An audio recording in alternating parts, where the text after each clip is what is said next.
नमस्कार, मैं हूँ शिवानी और हम देख रहे हैं एथिक्स। तो एथिक्स में जो हमारा 70 डेज़ का चैलेंज है उसमें आज हम डे 44 का क्वेश्चन डिस्कस करने वाले हैं। क्वेश्चन डिस्कशन करने से पहले आपको मैं छोटी सी इन्फॉर्मेशन बताती हूँ। जो हमारा टेलीग्राम चैनल है यूपीएससी गोल अचीवर, वहाँ पे हमने डेली क्विज स्टार्ट की है।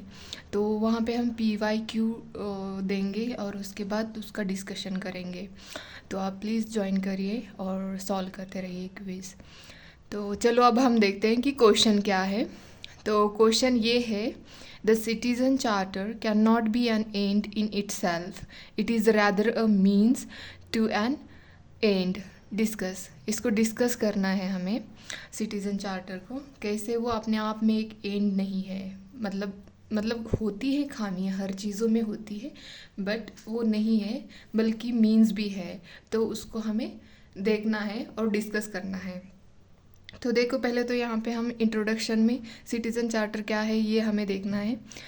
सिटीज़न चार्टर ऐसा ऐसे देख के लगता है कि यार क्या भयंकर चीज़ है, बट ऐसा कुछ नहीं है।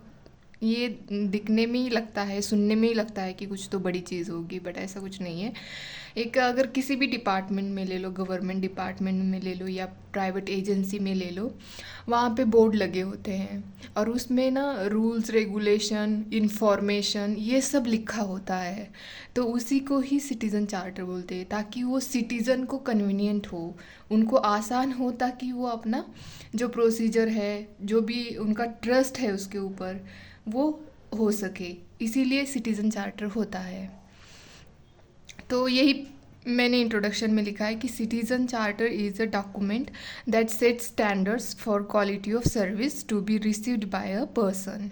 मतलब ये क्वालिटी ऑफ सर्विस देता है सिटीज़न को और अपनी कुछ स्टैंडर्ड सेट करता है।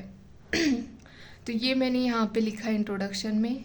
तो फिर मैंने यहाँ पे स्टार्ट किया कि सेकंड जो ARC रिपोर्ट है हमारी, उसने ये प्रमोट किया था Sevottam model to ensure appropriate benchmarking of service standards and adherence to them, ताकि अच्छी सर्विस मिले सिटीज़न को और जो सिटीज़न है उसका पालन करे, और जो एजेंसी भी है वो भी मतलब जैसे उन्होंने प्रॉमिस किया है वैसे ही वो फॉलो करे। However, as they are only prescriptive and remain unforceable, they have failed to deliver their ends.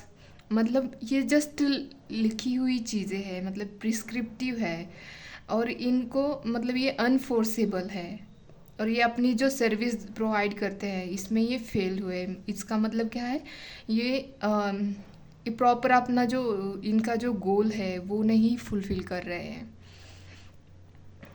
While many departments have laid out their charters, they have failed to fulfill the promises of quality service, adequate grievance redressal. मतलब देखो, इसमें ना ये तो charter लगाते हैं लेकिन ना ही उसमें ये प्रॉपर इन्फॉर्मेशन बताते हैं ताकि जो सिटीज़न हो उनको अकाउंटेबल ठहराए, मतलब उसके लिए वो अकाउंटेबल रहे। नहीं, एजेंसी क्या करती है, ना ही उनका टाइटल ठीक से लिखा होता है, ना ही इन्फॉर्मेशन ठीक से होती है, और बहुत सारी चीज़ों की खामियां इसमें रहती है। तो यही है। So hence it is necessary to understand that citizen charter are not an end in themselves. मतलब सिटीज़न चार्टर एक उसमें ही अपने आप में ही एंड नहीं है, तो उसको हमें देखना है कि उसके मीन्स क्या है। तो मीन्स देखने हैं यहाँ पे। Participatory setting of service standard, मतलब सिटीज़न चार्टर में ना पार्टिसिपेटरी सेटिंग होती है सर्विस स्टैंडर्ड के लिए।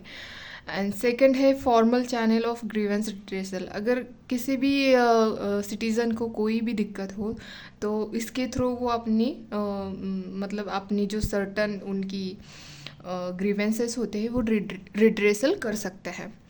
थर्ड है विजन एंड मिशन स्टेटमेंट। मतलब इसमें मतलब विजन क्या है, मिशन क्या है, वो स्टेटमेंट के अंदर होता है। Detail of business standards by the organisation, मतलब जो भी उनके बिजनेस से रिलेटेड है वो डिटेल उस चार्टर में होता है। तो इसी के थ्रू उनका मीन्स प्रोवाइड करते हैं। So hence they should be made enforceable by law to meet their ends. मतलब कि इसको एनफोर्सेबल भी करना चाहिए, ये मैंने कंक्लूड किया है। आप भी अपना आंसर लिख के मुझे बता सकते हो, या कुछ पॉइंट ऐड कर सकते हैं हम इसमें, तो आप मुझे कमेंट बॉक्स में बता सकते हैं, या इसको किसी और तरीके से भी हम लिख सकते हैं, तो आप मुझे कमेंट बॉक्स में बता सकते हैं। धन्यवाद।